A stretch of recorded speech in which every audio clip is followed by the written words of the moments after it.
எல்லாருக்கும் வணக்கம். மஷ்ரூம் பிரியாணியை எப்படி உதிரி உதிரியாக சூப்பராக டேஸ்ட்டாக செய்கிறது நம்ம பார்க்கலாம். வீடியோக்குள்ளே போகலாம் வாங்க.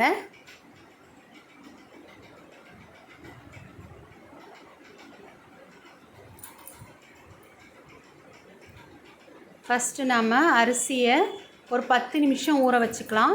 நான் 2 டம்ளர் பாஸ்மதி ரைஸ் எடுத்திருக்கேன். நல்லா 2 வாட்டி கழுவி ஊற வச்சிடலாம். 10 நிமிஷம் ஊறினா போதும், ரொம்ப நேரம் ஊற வேண்டிய அவசியம் இல்லை. நல்லா வாஷ் பண்ணிக்கோங்க 2 வாட்டி.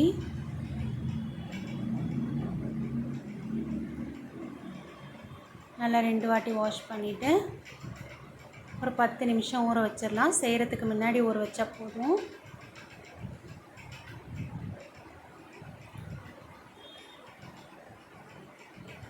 இப்போ அரிசி நல்லா ஊறட்டும். இப்போ குக்கரில் நம்ம ஒரு 3 ஸ்பூன் ஆயில் விட்டுக்கலாம். நெய் ஒரு 2 ஸ்பூன் விட்டுக்கோங்க. சோம்பு 1 ஸ்பூன், சோம்பு 1 ஸ்பூன், ஜீரகம், பட்டை கொஞ்சம், லவங்கம் ஒரு 4, அன்னாச்சிப்பூ, கல்பாசி,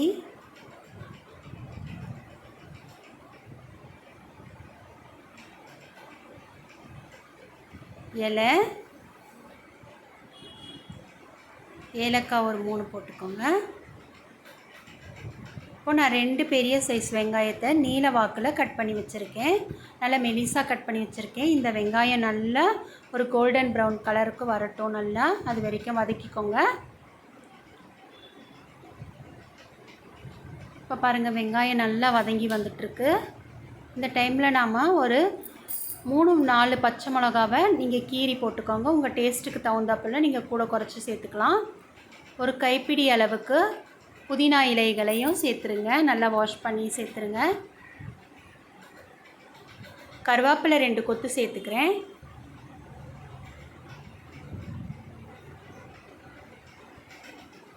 நல்லா வதங்கி வரட்டும்.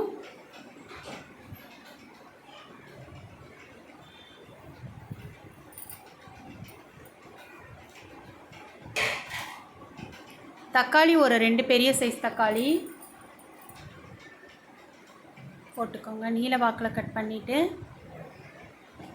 இஞ்சி பூண்டு பேஸ்ட்டு தாராளமாக 2 ஸ்பூன் சேர்த்துக்கோங்க. நல்லா வதங்கிக்கோங்க. தக்காளி நல்லா வதங்கட்டும். உப்பு தேவைக்கேற்ப சேர்த்துக்கோங்க. கல்லுப்பு சேர்த்துருக்கேன் 1 ஸ்பூன் அளவு.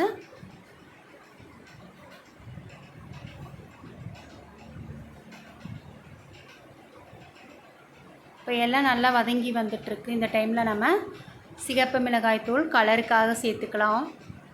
காரத்துக்கு இல்லை, கலருக்காக. குழம்பு மிளகாய் தூள் 1 ஸ்பூன் சேர்த்துக்கிறேன். மஞ்சத்தூள் 1/4 ஸ்பூன் சேர்த்துக்கோங்க. கரம் மசாலா 1 ஸ்பூன் சேர்த்துக்கோங்க. அதிகமாக சேர்க்க வேண்டாம். இப்போது ஒரு 3 ஸ்பூன் அளவுக்கு நல்லா கட்டியான தயிர் சேர்த்துக்கோங்க. சேர்த்துட்டு நல்லா மசாலாலாம் ஒன்றா மிக்ஸ் ஆகி வரட்டும்.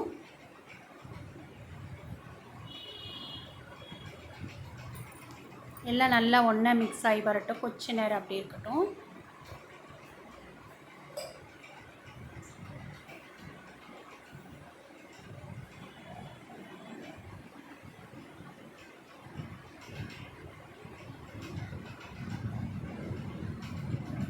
இப்போ எல்லாம் நல்லா ஒன்றா மிக்ஸ் ஆகி எண்ணெய் திரண்டு வந்திருக்கு பாருங்கள். இந்த டைமில் நம்ம மஷ்ரூம் நல்ல நீல வாக்கில் கட் பண்ணி வச்சுருக்கேன் பாருங்கள். இந்த மாதிரி கட் பண்ணி வைத்துக்கோங்க. அப்போ தான் காரம்லாம் நல்லா பிடிச்சி நல்லா டேஸ்ட்டாக இருக்கும். நல்லா 2-3 முறை நல்லா வாஷ் பண்ணிவிடுங்க மஷ்ரூமை. அதில் சின்ன சின்ன மண்ணெல்லாம் இருக்கும். இப்போது மஷ்ரூம் நல்லா பெரட்டி எடுத்ததுக்கப்புறமா அதிலே பாஸ்மதி ரைஸை சேர்த்துடலாம். கொத்தமல்லி 1 கொத்து சேர்த்துக்கோங்க. கொத்தமல்லி சேர்த்து ஒரு கிளறிக்கோங்க. இப்போ பாஸ்மதி ரைஸை நல்லா தண்ணி இல்லாமல் வடிச்சிட்டு அதையும் சேர்த்து ஒரு கிளறிக்கலாம். அந்த காரத்தோடையே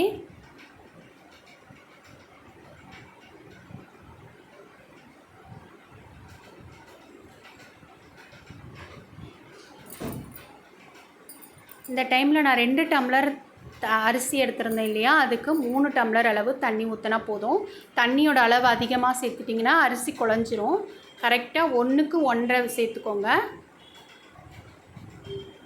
இப்போ உப்பு காரம்லாம் டேஸ்ட் சரியாக இருக்கான்னு பார்த்துக்கிட்டு குக்கர் மூடிடலாம், விசில் போட்டுடலாம். இப்போ எல்லாம் சரியாக இருக்குது, செக் பண்ணியாச்சு.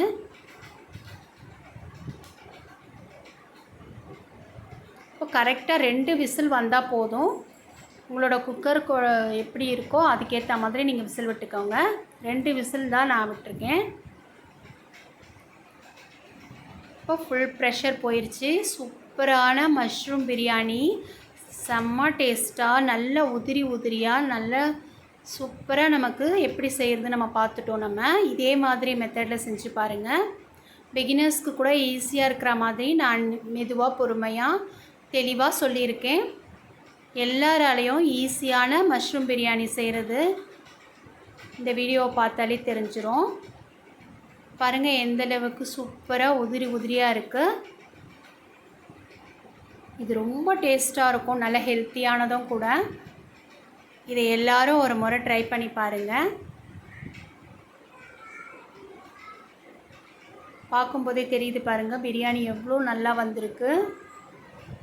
டேஸ்ட்டும் சூப்பராக இருக்கும். அளவுகளை கரெக்டான லெவலில் போட்டிங்கன்னா பிரியாணி சூப்பராக வரும்.